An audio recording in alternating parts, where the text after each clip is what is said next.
কোন ছেলে যদি অন্য মেয়ের সাথে লুকিয়ে কথা বলে বিয়ের পরে, তাহলে তার কি শাস্তি?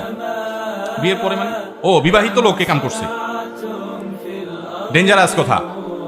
কোন বিবাহিত মানুষ যদি অন্য মেয়ের সাথে লুকিয়ে লুকিয়ে কথা বলে, মেসেঞ্জারে চ্যাটিং করে, এবং অবৈধ সম্পর্ক, সেটা হোক শুধু মেসেজ আদান প্রদানের পর্যায়ে, এরকম যদি কেউ করে সে গুনাহগার। আর বিবাহিত মানুষ যদি এটা করে তাহলে অবিবাহিত মানুষ করলে সেটাও হারাম, কিন্তু বিবাহিত মানুষ করলে তার হারামের মাত্রা অনেক বেশি ভয়াবহ। বিবাহিত মানুষ যদি জেনা লিপ্ত হয়, ইসলামী শরীয়ত সবচেয়ে মর্মান্তিক ভাবে, সবচেয়ে কঠিন ভাবে মর্মন্তুদ শাস্তি দিতে বলেছে। পাথর মেরে মেরে তাকে রজম করে হত্যা বিচারিক ভাবে কার্যকর করতে বলেছে। আবার পাড়ায় পাড়ায় মহল্লা মহল্লা বিচার যার যার মতো খেয়াল খুশি মতো বসাতে যাবেন না। এত বড় কঠিন শাস্তির কথা কেন বলেছে ইসলাম? কারণ মানুষ পৃথিবীতে টিকে থাকবে, মানব সভ্যতা টিকে থাকবে বৈবাহিক সম্পর্কের মধ্য দিয়ে।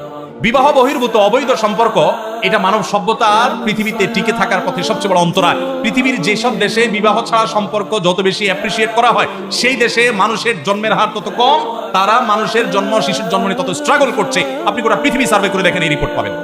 এই জন্য ইসলাম এটাকে খুব কঠোরভাবে নিষেধ করে। অতএব এরকম যদি কেউ করে, সেই গুনাহগার।